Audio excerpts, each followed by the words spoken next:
Hey everyone, this is Blackhawk SC and welcome back to my channel. And in this video I'm going to review the new Piranha 2010 Clan Battle Mech, as well as demo a few builds that I think is worthy of running in this chassis. A special thanks to the viewer who donated the mech pack to make this video possible. The Piranha is one of the most highly anticipated mechs that I can remember. Although people may initially draw comparisons to the Locust and Mislinks, it really sets itself apart, which means it's not just a worse or better variant of something else. Versus the Locust, the Piranha is easier to hit due to its relatively large frontal profile, but carries a lot more firepower than its IS counterpart. Compared against the Mislinks, the Piranha is much faster, but is less protected due to having no ECM option and having no JJs. Additionally, the Piranha one-ups the Arctic Cheetah and Mislinks by being able to carry 12 MGs, up from the maximum of 8 before, and is the first chassis that can make actual use of micro lasers without making the build strictly worse. Analyzing the pros and cons, it's extremely fast, topping out at over 150 kph with full speed tweak. And all Piranha variants have enough hardpoints to be capable offensively with the assortment of MG, small and medium lasers available to the clans. The downside is that the mech cannot be shot at all, typically losing components with one or two well-placed shots by even other light mechs. The front CT profile is also quite large for a 20-tonner, and given that most of the Piranha playstyles require a lot of exposure, I find that the mech often gets taken out by CT shots rather than having its legs taken out like other light mechs. No JJs also mean that you can't pump your JJs as you're running away, and that your escape routes are more limited. I found the best way to play the Piranha, regardless of the variant, is to avoid frontal confrontations at all costs against anything other than light mechs. This often means disengaging when the enemy starts to turn around, or avoiding a fight altogether if you see them looking in your general direction. If you play with vigilance, you may not necessarily rack up big numbers, but you should survive long enough to make a difference in the game. For most people, if you did that, that's all you can ask for because any mistakes you make in the Piranha will likely end your game. I want to get the reinforcement variants out of the way first, because I can't really find a very compelling reason to run them. The A variant is notable for being able to carry 4 AMSs, which is helpful against streaks and LRMs, but that means giving up quite a bit of firepower to do so. I think there are better ways to play support than to passively shoot down occasional enemy missiles. If you don't run quad AMS, then the A is simply a worse version of the 1. The B variant is just a Cypher hero with less hardpoints, so if you have the Cypher, there's really no point to this variant either. The 1 is where the Piranha gets interesting. For its 12 ballistic hardpoints, I run 12 MGs, which is a good balance of damage output and range. The LMGs would be a good choice a few months ago, but the damage and spread nerfs hurt the weapon quite a bit. HMGs are not an option either because you can't carry enough ammo to last the game. Looking at the skill tree, we don't need any heat-related nodes and focus on durability, speed, and sensors.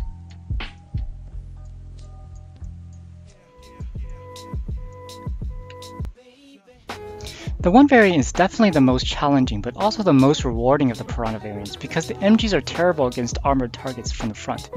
But when you're able to find good angles of attack, the 12 MGs crit equipment and components so quickly that larger mechs often lose weapons and even side torsos before they could turn around.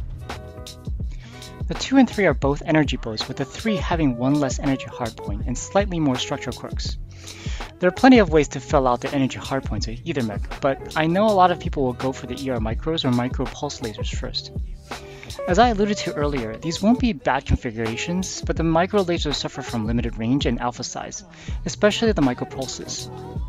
The benefit of the micro lasers is that over an engagement period of approximately 4 to 5 seconds, they have better burst DPS than the ERSLs and HSLs. However, consider whether you want to be exposed for 5 seconds against an enemy at under 150 meters that can one-shot you as soon as he turns around. Over a shorter engagement period, say 2 to 3 seconds, the ERSLs and HSLs output more damage than the micro lasers will. For longer engagements, the micro lasers run up against the heat cap just like the ERSL and HSL, and in that case the MGs are better. There's a small sweet spot where the micro lasers are better than other options, but I don't think you come across a situation often enough to say that they're overall better than the small lasers. Given that, I run 15 micro ER lasers on my 2 variant just because there's no other mech that can really run micros. Let's take a look at the skill tree.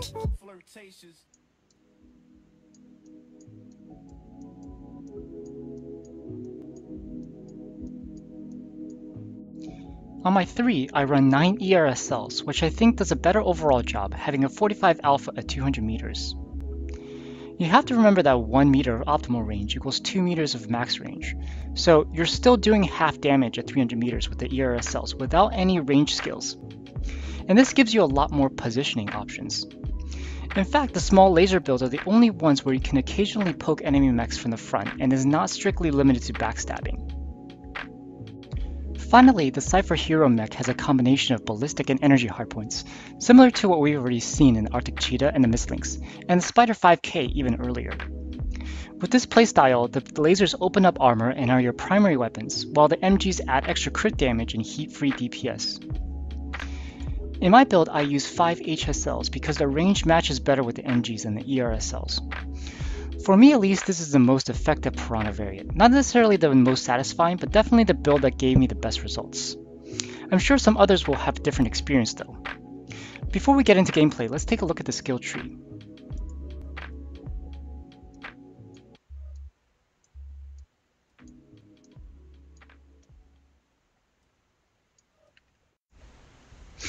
In this match we're on HPG. HPG is it can be a difficult map to backstab with, but sometimes depending on the rotation of the enemy, if the enemy NASCARs quite a bit, then it gets a lot easier. And backstabbing, as I mentioned, is what we were trying to do with pushing the left. What we're trying to do with the Cypher build. It's not exactly a poke mech. As you saw with that Marauder, we wanted to try to get away from it fairly quickly.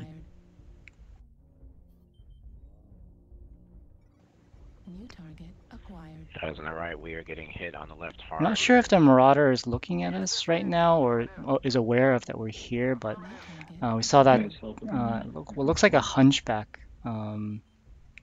looking at us, so we want to take cover.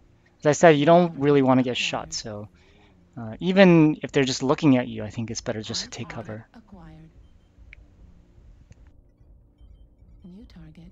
And here we can find the Marauder is finally NASCARing, rotating around, so we can get a couple of shots in his back. And he turns around. Okay, don't want to fight that, so we back up. And we did our job, so we just got at its attention. Turn around, stop rotating, and maybe our friendlies can catch him. Just adding a little bit of damage up front, and my point is not to engage him. And as I mentioned, you see that Cypher come up.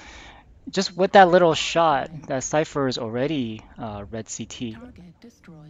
Red armor CT. So it's a demonstration of how big that CT is. And the Piranha. Everyone drop down.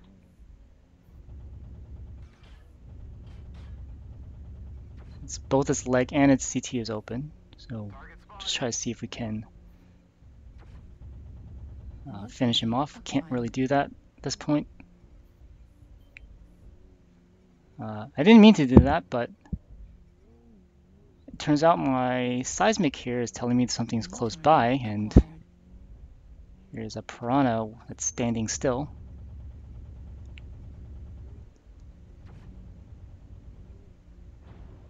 So we can take it out either by CT or by legs, and just focusing on legs right now.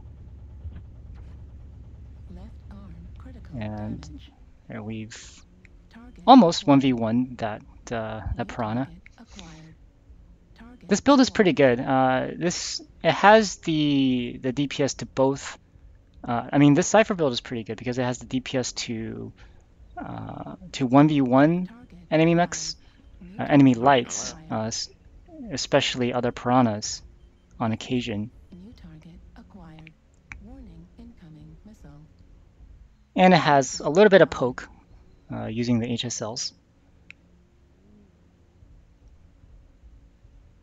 Saw that incoming missile warning just a while ago. We didn't know if it was streaks or not, but should be up top here. We didn't want to find out. CT on echo.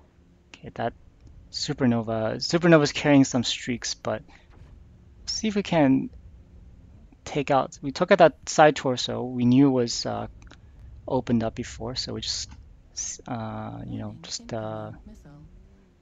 finish it off. Another incoming missile warning.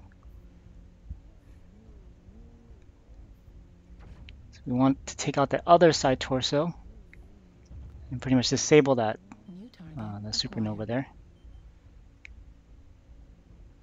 So if you're playing MGs, always look for crit components. We don't want to face that roughneck by ourselves. It's also carrying streaks. We don't want to get too close without if he's looking at us. A bunch of mechs up top over here. Oh, I've almost finished that enforcer.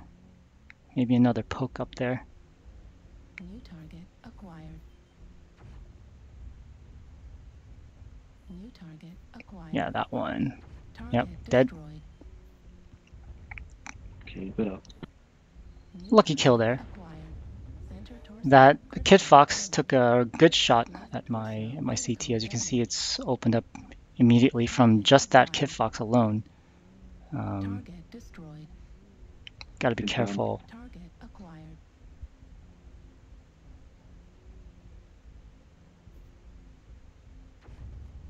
Try to see if we can take out that side torso. Target No such luck. acquired. Well, we died. I died, but did pretty good.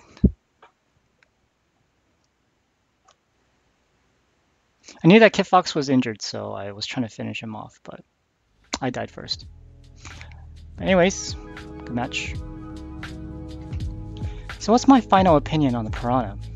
Well, it's definitely a unique mech, and it's been a while since PGI released anything this different. It's not what's traditionally considered a good mech, because it's killed so easily, but when ignored, it can do some serious hurt. I know a lot of people are having fun right now streaking Piranhas as well. I mean, if you're having fun either playing the Piranha or killing them, then that's a good thing for the game.